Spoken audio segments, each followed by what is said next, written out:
A soldier who hadn't slept through the night in 3 years walked into a kill shelter on a Tuesday because a judge said he had 60 days to prove he deserved his daughter back. At the end of the last row, one crate had no barking. Just a dog sitting perfectly straight watching him like it had been waiting. Hit like and subscribe before you find out what happened next. Concrete floors always smell the same, no matter what county you're in. Marcus Webb had been in enough of them forward operating bases, holding facilities, VA waiting rooms, with their industrial-grade carpet that never quite covered the smell underneath, to know that certain kinds of despair had their own chemical signature. Bleach, old urine, the metallic undertone of something that had given up. The Ridgewood County Animal Control Center smelled exactly like that, and Marcus stood just inside the double-glass doors for a moment longer than he needed to, breathing through his mouth, his jaw set against the wall of sound that hit him the second the doors slid shut behind him. 40-something dogs, all of them screaming in their own language, the noise bouncing off cinder block walls until it became something physical, a pressure behind his eyes that made his back teeth ache. He didn't want to be here. That was the honest truth. The one he hadn't said out loud to his attorney, hadn't said to Diane Cho, across her cluttered desk at the VA outpatient clinic in Nashville. Hadn't said to anyone because saying it out loud would mean admitting the rest of it, that he didn't want to be anywhere most days. That the 40-acre property outside Clarksville was less a home and more a perimeter he'd established between himself and a world that moved too fast and too loud and without any of the rules he understood. He was 34 years old, and he lived like a man waiting for an attack that never came and never stopped coming. A volunteer materialized at his elbow. A kid named Tyler, according to the laminated badge, clipped to his blue polo shirt clipboard, pressed to his chest like body armor, eyes already doing the calculation that people's eyes always did when they looked at Marcus. The scar that ran from his left ear to the corner of his jaw. The way he stood with his weight distributed slightly forward, the hands that never quite relaxed at his sides. Looking to adopt today, Tyler asked, with the carefully constructed brightness of someone who'd been trained to project positivity into spaces that actively resisted it. Marcus said nothing for a moment. He thought about the phone call he'd had 3 days ago with his attorney, Karen Oglesby, a sharp woman out of Nashville who wore her hair in a severe bun and delivered bad news. The way a surgeon delivered an incision clean. Fast, no hesitation. The Henderson's attorney is going to argue that you're not providing a stable environment, Karen had said. We need evidence of progress. Concrete, documentable progress. 60 days, Marcus. The hearing is in 60 days. He'd asked what that looked like. Karen had paused, which was unusual for her. Consistent therapy attendance. Some form of social engagement. Something that demonstrates you're building a life, rather than just occupying a space. He'd driven to Clarksville Feed and Hardware after that call, and sat in the parking lot for 20 minutes. Then he'd driven home. Then the following morning he'd called Diane Cho's office and said without preamble that he needed something. She'd told him, without much surprise in her voice, that she'd been waiting for him to say that. There's a facility I want you to visit, she'd said. Not today. When you're ready. He'd gone that afternoon. So here he was, not for redemption, not to save a life, not because he'd softened in any meaningful way toward the world or its creatures, but because a judge in Davidson County had Emma's future in his hands, and Marcus Webb was above all else a man who completed his objectives. Just looking around, he told Tyler and moved into the first corridor. The noise was worse inside the kennels, a rolling wall of desperation that the cinder block amplified and threw back at you from every direction. Dogs threw themselves against chain-link doors as he passed pit mixes with wide, pleading eyes, a golden retriever spinning in tight, frantic circles, a beagle sitting back on its haunches and howling at the ceiling with what seemed like genuine theological conviction. Marcus kept his hands in the pockets of his canvas jacket, and kept moving not because he was cold, but because keeping his hands occupied prevented them from doing the thing they'd learned to do in Petch: assess, catalogue, prepare. He was halfway down corridor D when something changed. Not a sound exactly. The absence of one. At the far end of the row, one crate sat in a pocket of relative quiet, and Marcus felt the shift before he consciously registered it, the way you felt. A change in wind direction on a ridge before you heard the leaves move. He stopped walking. The laminated card zip-tied to the crate door read, "Unpredictable. Do not approach without staff. No children. No other dogs. Scheduled Friday." Below that, in smaller handwriting that looked like it had been added as an afterthought, "Found stray. Food aggressive. Flinches at loud noises. Do not approach from behind. Shelter name, Ranger." Marcus looked through the chain link.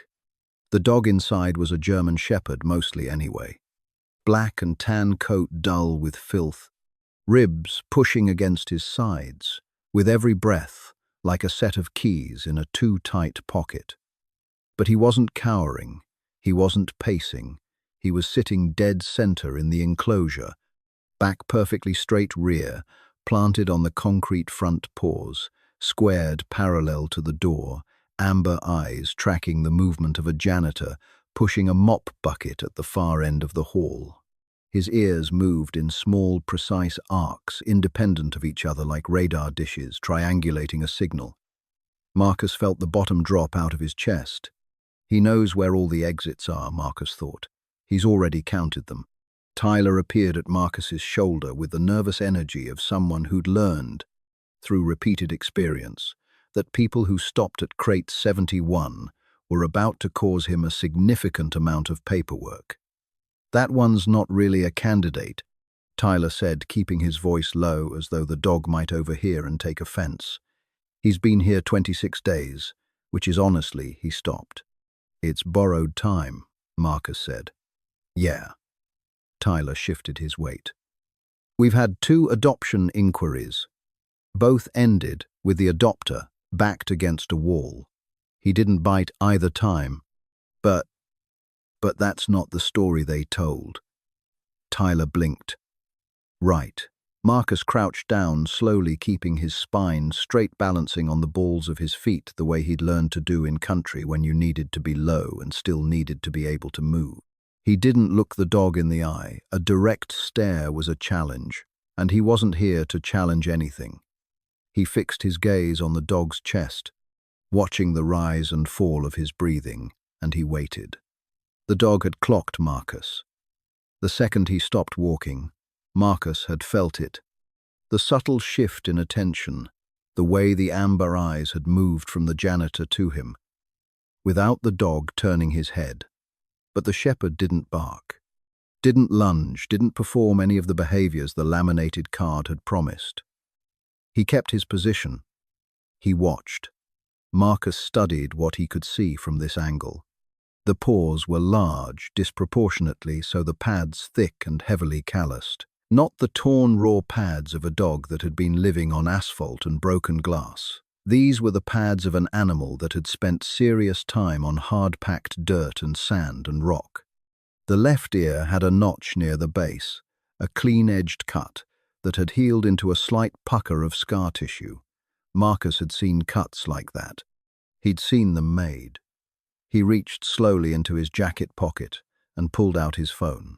He pulled up the contact for Sergeant First Class Dominguez at Fort Campbell Veterinary Services, a number he'd had for 2 years, and never used, and typed a text without looking away from the dog MWD inquiry. German Shepherd. Male. Black and tan notch scar base of left ear. Approximately 4 to 6 years. Currently Ridgewood County Animal Control. Need unit ID if possible. The reply took 4 minutes. When it came, it was 3 lines. The dog's name, his actual name, not the shelter's name for him, had been Ajax. Handler Sergeant Raymond Kowalski, 75, Ranger Regiment 2nd Battalion, Fort Campbell. Status Handler Ki Pech District Kunar, Province Afghanistan, March 2019. Animal disposition post-handler death, transferred to a veteran with traumatic brain injury in Cookeville, Tennessee for continued therapeutic service work. The veteran had died 14 months ago. No family had claimed the dog. No further records. Raymond Kowalski. Ray. Marcus had been 12 feet from Ray Kowalski when the IED detonated. He had Ray's blood on his jacket for 6 hours before someone made him take it off. He stood up. The movement was slow controlled, but something had changed in his chest, a pressure that hadn't been there 30 seconds ago, something that felt like a fist closing around his sternum. Ajax Ranger, Ghost, whatever name was, on whatever tag, lifted his eyes from Marcus's chest to his face. The amber eyes were not warm. They were precise, and assessing and utterly without self-pity, doing what they'd been built to do, reading him the way a sensor read a room, cataloguing threat level, posture, intent. Marcus knew that look. He'd worn it for 3 years. He turned to Tyler. "I need to see him outside the crate," Marcus said. "I can't, I know the dog." Tyler's clipboard dropped a half-inch. "You know him, I knew his handler." Marcus held Tyler's gaze until the kid nodded and went to find the manager. Marcus turned back to the crate. In the silence of Corridor D, with the noise of the other dogs pressing in from every direction, he crouched back down and looked through the chain link, and Ajax Ray's dog, the dog no one had come for, held his sit and watched him back. "I'm sorry," Marcus said quietly. He wasn't sure if he was talking to the dog or to Ray, or to the version of himself that had spent 3 years sitting in a cabin watching the tree line. "I should have come sooner." The meet-and-greet room was 10 by 10 feet of peeling linoleum and whitewashed drywall and a single fluorescent tube that flickered at a frequency specifically calibrated. Marcus had decided to make every human being inside it feel slightly insane. Sandra Beaumont, the shelter manager, was a heavy-set woman in her 50s with the permanent expression of someone who'd had this exact conversation too many times and wasn't planning to enjoy it again. She sat across a laminate table with a manila folder in front of her and her hands folded on top of it in a way that communicated, without ambiguity, that the folder was not going to open today. "I appreciate your interest," she said, with the tone of someone who did not. "But the animal in question has been assessed as a liability risk. We've had 2 incidents. He didn't bite anyone," Marcus said. "He didn't bite anyone. But he did corner 2 prospective adopters in this room, and our insurance, he was assessing the room. He does that because he was trained to do that." Sandra looked at him. "You seem very certain of that." "I am," Marcus said. "Because I know who trained him." He took his phone out and set it on the table. Screen up, showing the K9 database record he'd pulled. Sandra looked at it without touching it, the way people looked at things they didn't entirely trust. Tyler was standing near the door, still holding his clipboard, watching this exchange, with the focused attention of someone who had realized they might be witnessing something important. "Even if that's accurate," Sandra said carefully, "the adoption criteria." "Hold on," Marcus said. He was already dialing. The phone rang twice before a male voice answered. Fort Campbell JAG Office, Sergeant First Class Reeves speaking. Marcus said, "This is Marcus Webb, former Sergeant 2nd Battalion 75th Rangers. I need a quick ruling on a K9 disposition question. Military working dog handler deceased. In action, 2019. Animal currently in county shelter facing euthanasia. What's the DoD position on priority adoption rights for veterans of the same unit?" There was a brief pause. Reeves said, "What's the shelter's name and location?" Marcus told him. Reeves put him on hold. Marcus stood in the small room with the flickering fluorescent light and waited. Sandra looked at her folder. Tyler looked at the door. 4 minutes passed. When Reeves came back, he said the right people had been reached and that a hold advisory would go out to the facility within the hour, not a binding order. but enough that any shelter operating with federal funding would know to pause. He said Marcus should have someone document the MWD identification independently and submit it through the VSO within 48 hours if he wanted the full legal weight behind it. Please, Marcus said.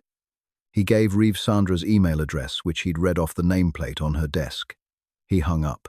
Sandra was looking at him with an expression that had shifted from resistance to something closer to careful recalibration. Before she could speak, the door to the small room swung partially open. Tyler had forgotten to latch it on his way in, and the gap was just wide enough. Ajax walked through it. Not running, not agitated.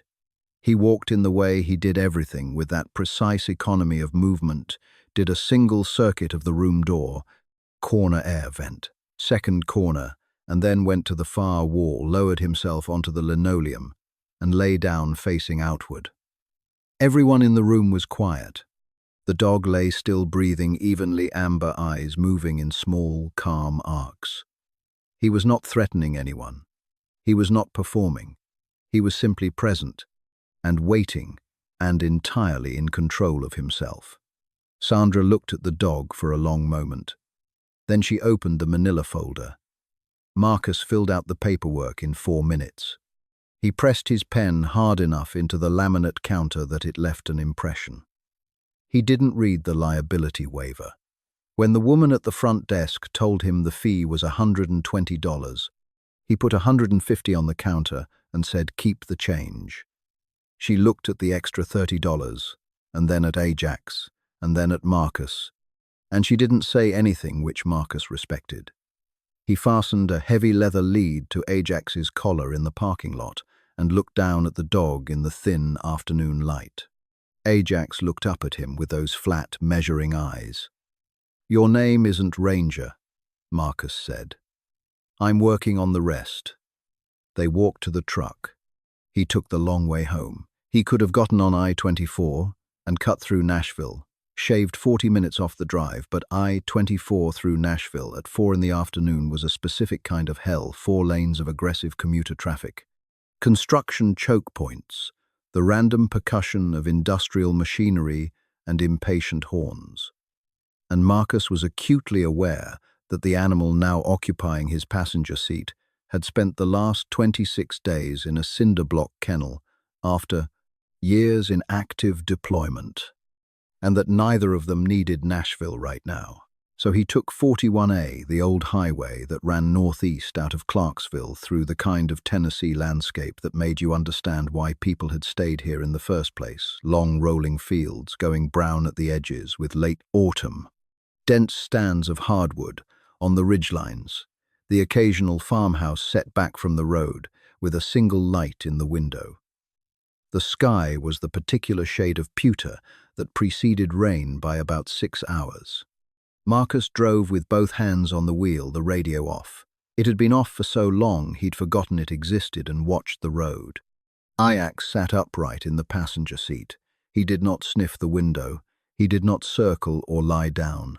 He sat with his spine straight and his head up, tracking the road ahead, moving only to adjust his balance when the truck curved.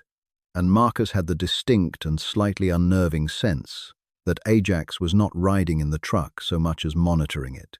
The backfire happened outside Woodlawn, a crossroads with a gas station and a grain elevator and not much else. An old Dodge farm truck pulled out of the grain elevator lot, and the engine, which clearly had thoughts about its own mortality, produced a single sharp crack that was, in acoustic terms, indistinguishable from a 5.56 round fired in a narrow space. Marcus's hands went to his right hip before his brain had time to participate. His shoulders dropped and squared, his center of gravity shifted forward, and for approximately 2 seconds he was not on Highway 41A in Montgomery County, Tennessee. He was somewhere with dust and altitude and the specific quality of silence that followed an unsuppressed shot. Then Ajax's muzzle came down on his forearm. Not hard, not urgent, just steady, even pressure, applied with the precise weight of something that had been trained to anchor a drowning man. Marcus exhaled, His hands unclenched from the steering wheel and then re-gripped it slowly, deliberately. He looked at the dog who was leaning across the center console with his chin on Marcus's arm and his amber eyes fixed somewhere in the middle distance. Not looking at Marcus, just present, just applying weight. 3 miles down the road, Marcus's phone buzzed. A text from Emma, which she sent most evenings around this time because she'd decided, at 8 years old, with the unilateral certainty of children, that 7 o'clock was the correct hour for father-daughter communication, regardless of whatever either of them had going on. It said with her characteristic economy, "How was today?" He stopped at a light at the intersection with Route 13 and typed back, "Got a dog today." His name is Ghost. He looked at Ajax. The name had come to him somewhere around the Montgomery County line, arrived without ceremony or deliberation, and settled. Ray's call sign in the unit. Ghost. The man who appeared where you didn't expect him and was gone before you could be sure. Ajax Ghost turned his head at the exact moment Marcus thought the name, as if the word had a frequency only he could hear. The phone buzzed again. "Emma, is he friendly?" Marcus looked at Ghost, who had returned his attention to the road and was sitting with that particular ranger stillness. Spine straight scanning. He typed, working on it. Her response came back in under 10 seconds. "Tell him I said hi." Marcus set the phone down on the seat between them. He didn't read it to the dog. He didn't need to. He'd been meaning to fix the porch light for 2 months. It had been on his list, written in the small green notebook he kept on the kitchen counter, because Karen Oglesby had suggested in her direct way that courts responded well to evidence of domestic organization, and a man who wrote things in a notebook looked, at minimum, like a man who intended to do them. The porch light was on the list. So was the room at the end of the short hallway. The one he'd been using for storage, because storage was easier than thinking about what it was supposed to be. Small bed, a few shelves. A window that faced east and got morning light. He'd started on it 6 days ago. The bed frame was assembled. The shelves were up. He'd driven to a Target in Clarksville and stood in the bedding aisle for a long time before selecting a comforter with small yellow stars on it, because Emma had, at age 6, gone through an astronomy phase that had lasted approximately 8 months. And he didn't know if she still liked stars, but he knew she had. And he knew it was the kind of detail that mattered.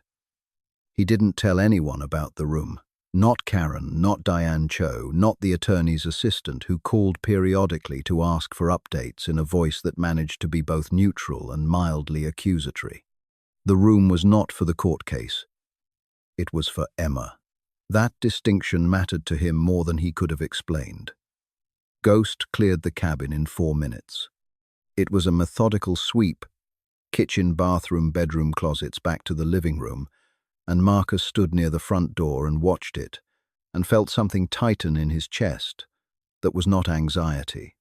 Or not only anxiety. The dog moved through the space the way he himself moved through spaces, checking angles, testing air, cataloguing the difference between known and unknown, and Marcus understood with sudden clarity why Diane Cho had sent him to that specific shelter on that specific day to find that specific dog. When Ghost was satisfied, when he'd confirmed that the cabin contained no active threats and all exits were accounted for, he returned to the front door and lay down across the threshold, chin on his paws, facing out. Marcus looked at him for a moment. Then he went to the hall closet and pulled out a canvas sleeping bag and laid it on the living room floor, because the bedroom felt too far and too exposed, and because some nights the floor was just where you were.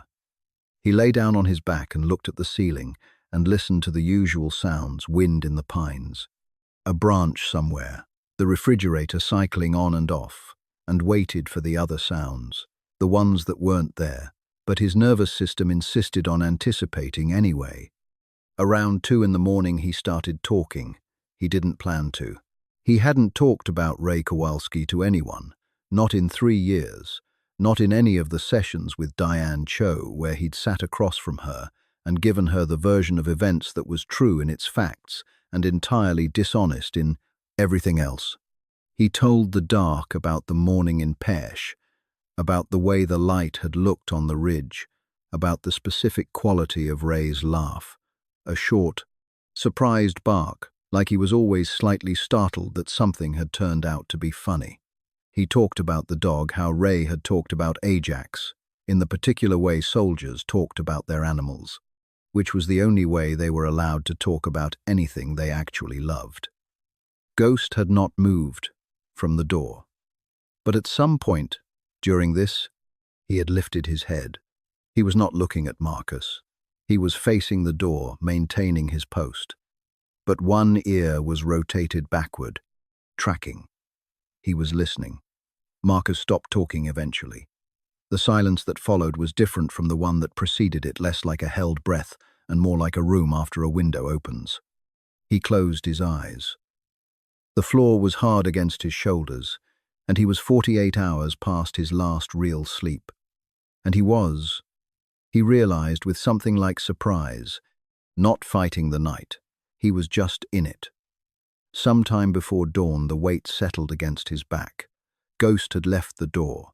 He lay parallel to Marcus, pressing the length of his spine against the length of Marcus's, and the warmth of him was immediate and solid and deeply animal.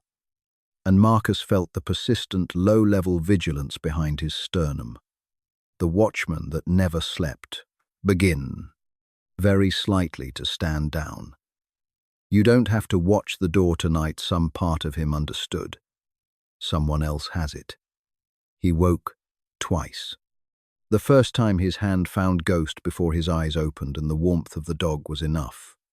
The second time, the sky outside was beginning to grey, and he lay still and realized he had not been to the door once.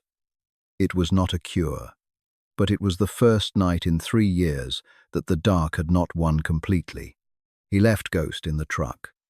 That was important. Marcus had learned early that important decisions were the ones that looked small in the moment.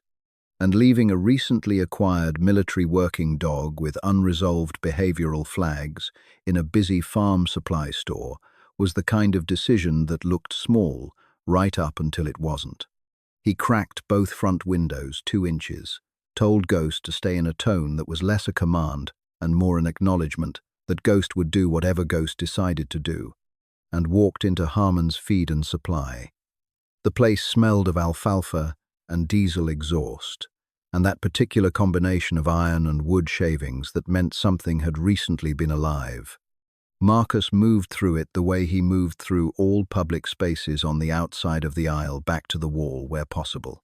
Eyes tracking each new person for the standard metrics: posture, hands, attention, direction. He found the working dog food in aisle 7 high-protein formula, the kind designed for animals that were meant to perform rather than simply exist, and hoisted 2 40-pound bags onto his shoulder. He was at the register in under 6 minutes. He was back at the truck in 7. Ghost was not in the truck. The windows were still cracked, exactly 2 inches. The door hung slightly ajar. The interior lever depressed the latch, not quite catching. Ghost was sitting on the asphalt beside the driver's door spine, straight facing the entrance to the store, ears moving in those small, precise arcs. He had opened the door, the interior lever, Marcus realized, looking at the way the latch sat slightly proud of the frame. Ghost had simply applied pressure to it from the right angle, and he had exited the truck, and he had chosen to sit next to the truck and face the entrance, rather than leave the parking lot or investigate the smell of the fast food. Restaurant 60 yards north. He had identified his post and held it. Marcus set the bags of dog food in the truck bed and stood for a moment, looking at this situation. "How?" he said. Ghost looked up at him briefly, then returned his attention to the entrance. The look contained no particular apology. A voice came from behind him. "That your animal?" Marcus turned. The man standing at the back of the adjacent truck was somewhere north of 60 heavyset, wearing a John Deere cap and the expression of someone who had strong opinions about many things and had not been asked for them in some time. His name, as Marcus would learn 40 seconds later, was Hank Beauford, and he had owned Harmon's for 11 years, and he had strong feelings about unattended dogs in his parking lot. "That's my dog," Marcus said. "He's not supposed to be loose out here." "Got a policy about he's not loose," Marcus said. "He's working." Hank looked at Ghost, who was still facing the entrance. Still, perfectly still. Something shifted in Hank's face. It was not a dramatic shift, the kind of shift you'd put in a movie, where a man's whole expression reorganizes itself in an obvious way. It was smaller than that. A tightening around the eyes. A slight drop in the jaw. "What unit?" Hank said. It wasn't phrased as a question. "2nd Battalion, 75th Rangers," Marcus said. "Fort Campbell." Hank nodded once. He looked at Ghost for a long moment. And Ghost, without being instructed, without any perceptible signal from Marcus, turned his head and looked at Hank. Just looked at him. It lasted about 3 seconds. "I had a shepherd," Hank said. "German shepherd, black and tan. His name was Duke." He paused. "Vietnam. 71. Marcus didn't say anything. "Came back with me," Hank continued. 14 years, that dog. He looked away back at his truck, did the thing men did when they were feeling something they hadn't planned to feel in a parking lot on a Tuesday afternoon. "Good dog," he said finally. He cleared his throat. "Let me help you with those bags." Marcus hadn't asked for help. He also didn't say no. Hank lifted the second 40-pound bag and fit it into the truck bed with the ease of a man who'd been lifting things his whole life, and then stepped back and looked at Ghost one more time. "He looks like he's got some work left in him," Hank said. "Yeah," Marcus said. "I think so too." Hank nodded, went back to his truck. Ghost watched him go, then looked up at Marcus and waited for direction. The barometric pressure dropped around sunset. Marcus felt it in his right knee, the one that had taken shrapnel fragments and still held 2 of them, the ones the surgeons had decided were better left, where they were a dull, specific ache that had become over the years a more reliable weather instrument than anything he'd seen on a phone screen. He was sitting in the leather armchair with a glass of water and the green notebook open on the arm, working through the list of things that needed doing before winter. Hit the property seriously, the weather stripping on the back door, the section of roof flashing above Emma's room that had started to lift at the corner, the firewood that needed splitting. Ghost was patrolling. He'd been at it since dark. A circuit that went front window to back door to the short hallway and back, his claws clicking a quiet rhythm on the hardwood. "At ease," Marcus said without much expectation, and Ghost stopped and lay down in the center of the room. But he didn't relax. He held his head up, ears rotating, body taut, reading the air pressure, the same way Marcus was reading his knee. The first lightning came without warning, a blue-white detonation that turned the windows into rectangles of raw light and dragged every shadow in the cabin to the opposite wall before the darkness snapped back. Ghost scrambled to his feet. The thunder came 3 seconds later, not a rumble, but a concussion, the kind of sound that wasn't just heard, but felt in the sternum and the base of the skull. And Marcus's hands were on the arms of the chair, before he knew they'd moved, gripping the worn leather, and somewhere behind his eyes, a different room was superimposing itself on this one dark, confined the sound of something structural, failing, and he was trying to breathe through it, telling himself the things he'd been told to tell himself. "You're in Tennessee, you're in your house, there's nothing incoming," all of which were true, and none of which reached the part of his nervous system that had already made its own decisions. The second strike hit directly overhead. The power went. The glass of water left his hand in the darkness and hit the floor, and he heard it break. And then he was down off the chair, hands covering the back of his neck, all of it involuntary, all of it, the body overriding the mind with the authority of 3 years of combat experience that had never fully understood it was over. Then Ghost hit him. not attacking covering.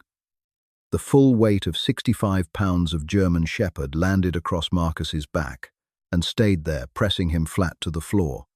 And Ghost was shaking. Marcus could feel it, the fine tremor running through the dog's whole body, terrified of the sound. And he wasn't leaving.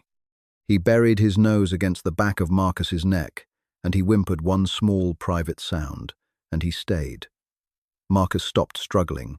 He lay on the hardwood floor in the broken glass and the spilled water with Ghost's heart hammering against his spine. And he listened to the storm doing what it was going to do, regardless of anyone's feelings about it. And after a while, the hammering began to slow, or maybe it was his own pulse slowing, or maybe they were synchronizing, and he turned over carefully in the dark, and Ghost adjusted immediately. Refused to break contact, ended up pressed along Marcus's chest, with his head tucked under Marcus's chin. Marcus put his arms around the dog. Ghost shuddered once. Long and deep. "I've got you," Marcus said into the dark. His voice was not steady. He didn't try to make it steady. "We're okay. I've got you." They stayed on the floor through the worst of it, 3 hours or 4, the storm working through its inventory of noise. And Marcus held the dog, and the dog held him, and neither of them was fine. Exactly, but fine had stopped being the relevant metric some time ago. Around 2 in the morning, the rain slowed to a steady, ordinary sound. Ghost's breathing had evened out.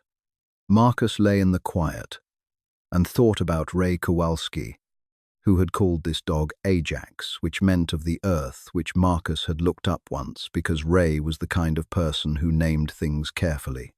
He thought about what it meant that this dog had found his way through whatever series of failures and indifferences and institutional oversights to a cinder-block kennel in Ridgewood County with a red tag on his door.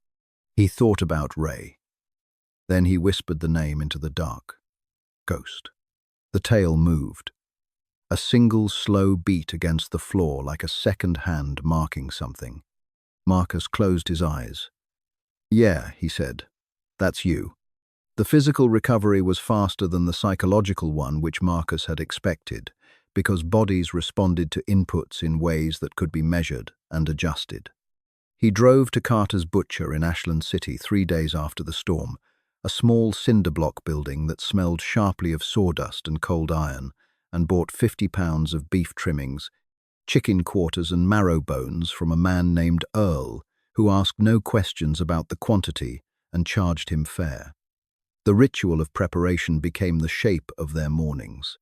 Marcus stood at the narrow counter, chopping raw meat and mixing it with white rice and eggs, and Ghost sat 3 feet away in absolute stillness, watching the knife with the focused attention of a professional, a thin string of saliva, eventually forming at the corner of his mouth that Ghost seemed entirely unconcerned about. The first 2 days, Marcus had tried saying okay as the release word, and Ghost had simply stared at him with the patient expression of someone waiting for the actual sentence to begin. On the 3rd day, Marcus sat down on the kitchen floor next to the bowl and pointed at it and said, "Okay, again." And Ghost considered this for a moment, with what appeared to be genuine philosophical skepticism, and then ate. By the end of the first week, okay worked. The coat came back first. By mid-November, the dull, filth-matted fur had given way to something that had actual texture to it, the black going deep and oily in the light, the tan warming toward the color of old honey. The hollows behind his ribs filled in slowly with dense muscle, and Marcus tracked this with his hands each morning, running his palms along Ghost's sides. The way he'd learned to check the integrity of load-bearing equipment methodically, without sentiment noting change. The psychological work was slower and more uneven, and occasionally went backward in ways that were hard to anticipate. A tractor on a neighboring farm backfired late one afternoon, and Ghost was under the porch and shaking in under 2 seconds. And Marcus didn't try to coax him out or reassure him from a distance. He crawled under the lattice work in the dead leaves and the cold and sat shoulder to shoulder with the dog until the shaking stopped. It took 40 minutes. Marcus's back ached for 2 days afterward, and he didn't mind. He registered Ghost as a psychiatric service dog at Fort Campbell in the 3rd week.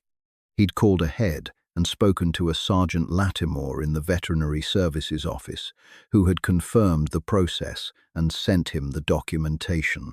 It took 30 minutes in a beige office with fluorescent lighting and a clerk who appeared to be 12 years old.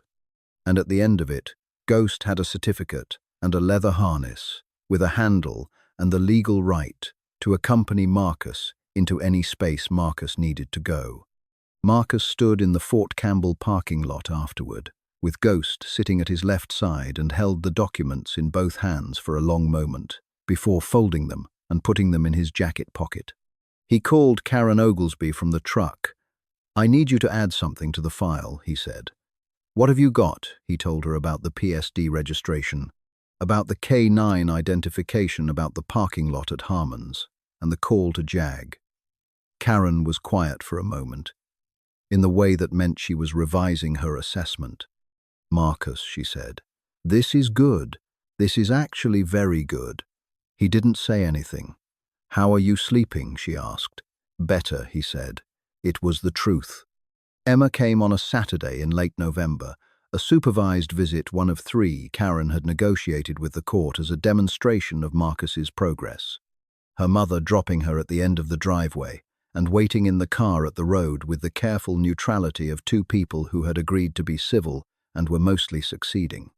Emma walked up the driveway in her green jacket and her snow boots, carrying a small backpack, and Marcus watched her from the porch and felt the particular complexity of love that had no adequate language.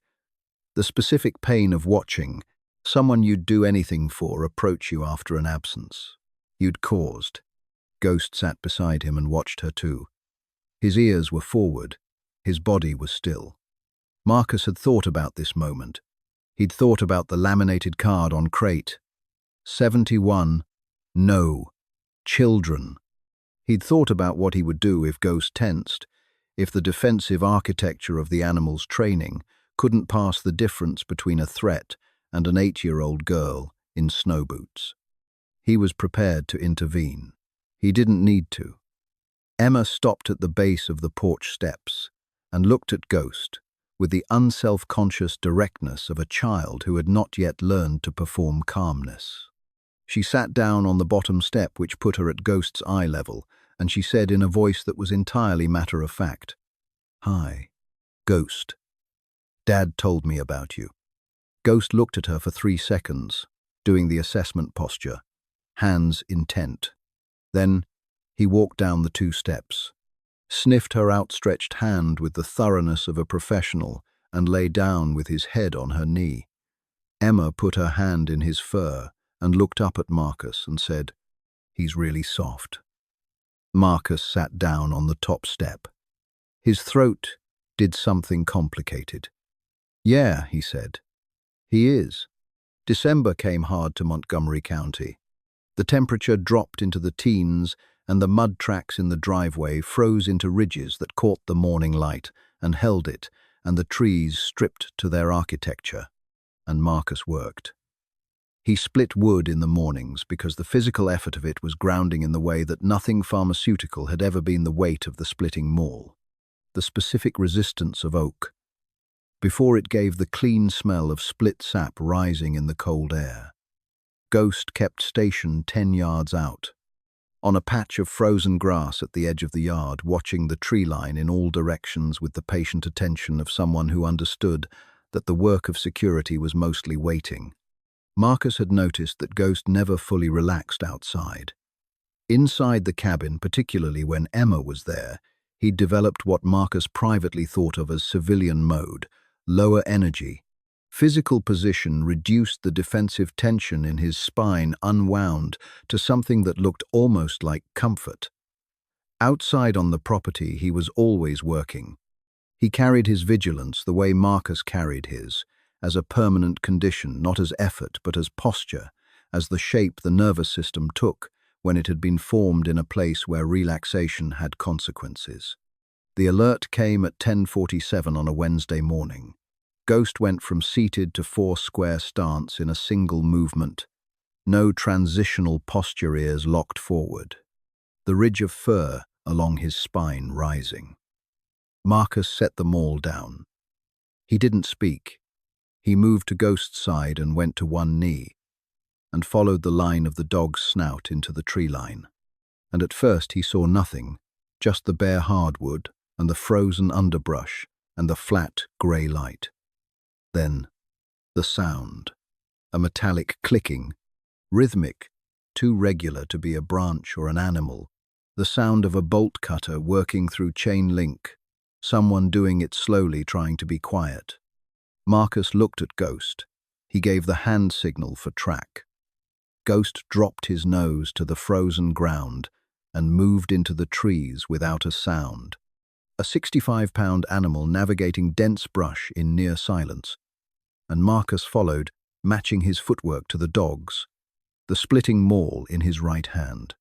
They covered 50 yards to the lip of a shallow ravine, and Ghost stopped and dropped to his belly, and Marcus crouched behind an oak trunk and looked down. Two men bundled in dirty Carhartt jackets, working to drag a heavy spool of industrial copper wire through a gap they'd cut in the eastern fence, a rusted ATV idling on the utility trail beyond. Marcus knew what he was looking at. The copper wire thefts had been circulating in the county alerts for 3 months, farms losing hundreds of dollars in infrastructure. And these were the men doing it. And he had Ghost 2 feet to his left, coiled and ready, and he had the maul in his right hand. And he had 3 years of precisely targeted rage and approximately 60 seconds of clear tactical advantage. Then he saw the jacket. On the closer man, the one working the bolt cutters, a faded patch on the left shoulder. 82nd Airborne.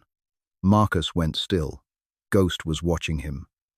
The dog had not moved, had not made a sound, but his eyes had shifted from the men in the ravine to Marcus's face, reading him, waiting. The closer man looked up. His face was gaunt, weathered, the face of someone who hadn't been sleeping or eating consistently for some time. And Marcus recognized that face, not the individual face, but the particular kind of face, the face he'd seen in mirrors and in VA waiting rooms, and in the reflection of windows in cities he'd moved through, trying to be invisible. The second man said something in a low voice, and the one with the patch said, "He just got back 6 months ago." "We ain't got nothing." Marcus stood up from behind the oak. Both men jerked, dropping the wire spool. Ghost rose to his feet beside Marcus, pressed against his left leg, and the sound that came out of the dog's chest was not a bark and not quite a growl. It was a low, structural frequency, the kind of sound that communicated intent without theatrics. Marcus said, "Leave the wire, leave the cutters, get on the ATV. If you come back across my fence line, this conversation ends differently." The man with the patch looked at Ghost for a long moment, then he looked at Marcus. Something passed between them, the same recognition, the same inventory. He nodded once. They left. Marcus listened to the ATV engine fade north down the utility trail. Ghost stopped growling and looked up at him, waiting for the debrief. Marcus crouched down and put both hands on the dog's face and pressed their foreheads together. "Good restraint," he said quietly. "Good boy." Ghost exhaled a long breath against his chin. That afternoon, Marcus called the Clarksville Veterans Service Office and gave them a name. Eddie, which was the name on the patchman's jacket which he'd clocked in the 3 seconds before the man turned away, and a description and a time window. He didn't file a complaint. He said there was a veteran in the county who needed services and didn't know where to look, and he gave them what he had.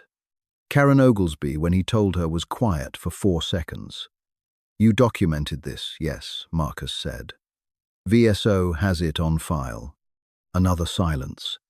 "I'm going to make sure the judge sees this," she said. The VA outpatient clinic in Nashville smelled of stale coffee and industrial carpet cleaner, and a specific quality of silence that came from people waiting for things they weren't sure were coming. Marcus knew the smell. He'd been avoiding it for 3 years. He sat in a rigid plastic chair in the corner of the waiting room with Ghost between his boots. Ghost in his leather PSD harness. Ghost doing what Ghost did in public spaces. Absolute stillness, ambient attention, the systematic ignoring of every stimulus that didn't constitute an actual threat. An older man across the room in a faded MacV SOG ball cap caught Marcus's eye and looked at Ghost for a long moment, and then looked back at Marcus and nodded once. Marcus nodded back. Nothing else needed to be said. A door opened. Diane Cho stood in the doorway of her office, holding a manila folder, wearing a cardigan that was slightly too large for her, which Marcus had noticed was always the case, and had eventually concluded was a deliberate choice. Something about making yourself seem smaller in spaces where people arrived already, braced for judgment. She looked at Ghost, and her expression did the thing expressions did when they were trying not to reveal that they'd been expecting something. "You actually came," she said. "You told me to get a grounding mechanism," Marcus said. They went into the office. Ghost performed his standard entry protocol. Quick visual sweep, establish position, under Marcus's chair, chin on paws, one ear, tracking Diane's movements. Diane sat behind her desk and opened the folder and looked at Marcus with the particular quality of attention that had always made him faintly uncomfortable. The sense that she was reading what was underneath the words rather than the words themselves. "Tell me about him," she said. Marcus told her. He told her about the crate with the red tag and the K9 database and Ray Kowalski and the call to JAG. He told her about Ghost pushing out through the truck door in the Harmon's parking lot, the latch not quite catching, the dog deciding the cab was not where he needed to be, and choosing to hold position beside the truck and face the entrance until Marcus came back. He told her about the storm and the floor, and the weight of the dog across his back when everything else was coming undone. He told her about the fence line and what he'd seen in Eddie's face and the call he'd made afterward. He talked for 22 minutes, which was 22 minutes longer than he'd spoken continuously in any session in 3 years, and Diane didn't interrupt him. And at some point, Marcus realized that he wasn't watching the door, wasn't tracking her hands, wasn't preparing for anything. He was just in a room talking. Diane set down her pen. "I need to tell you something," she said. "The shelter. I knew about the dog before I sent you there." Marcus looked at her. "I received a welfare alert from Ridgewood County about a military working dog facing euthanasia. I know the intake coordinator. She called me." She paused. "I gave you that address specifically. The shelter closer to you is 12 miles east." I thought. She stopped, and then said the rest of it without hedging. "I thought you were the right person." Marcus sat with that for a moment. Something moved through his face that Diane watched without flinching. "You should have told me," he said. His voice was level. "Yes," she said. "I should have." She didn't offer more than that, and he didn't ask for it, and the silence between them was the kind that had weight but not hostility. Under his chair, Ghost shifted and pressed his nose against Marcus's calf. A small, steady contact, checking in the way he checked in a touch that said, "I'm here," without requiring a response. "The other thing," Diane said. She lifted a document from the folder. "I submitted my psychological evaluation to the court this morning. Karen Oglesby asked for it 2 weeks ago. I wanted to talk to you first, but I ran out of time." She turned the document so he could read the summary paragraph. He read it. He read it again. He set it back on the desk. "The door opened," he said, and meant something much larger than any door. Diane smiled, and it was a real smile. Not the managed clinical warmth he'd been receiving for 3 years, but the smile of someone who'd been hoping for something and was relieved to see it. Then there was a knock at the door. Diane called, "Come in," and the door opened and Emma stood in it in her green jacket, her small backpack on her shoulders, and she'd been waiting in the lobby the whole time. Karen had arranged it. Karen, who thought of everything. Karen, who deserved a raise. And she looked at her father, the way children looked at things they'd been missing for long enough, that seeing them again was almost too much to look at directly. Ghost stood up. He crossed the office to the center of the room, not to Marcus, not to Emma, to the exact midpoint between them, and placed his head on Marcus's hand, and then turned and placed his head on Emma's hand, and then sat down in the space between them. He looked at neither of them. He looked at the door. Marcus's throat closed in a way that was after a moment survivable. He reached out and took Emma's hand. She squeezed it back. Hard. "Hi, Dad," she said. "Hi, Bug," he said. Ghost kept station between them, breathing evenly, watching the door, holding the line. Outside, through the clinic windows, snow had started to fall over Nashville, thin, early winter snow that wouldn't stick just enough to whiten the world for a few hours before it disappeared. They walked out of the building together, Marcus and Emma and Ghost, and their footprints in the thin snow went ahead of them in a single direction, and did not stop. If this story found you at the right moment, leave a like and subscribe so you never miss the next one. Drop a comment telling me which part hit you hardest, and let me know where in the world you're watching from.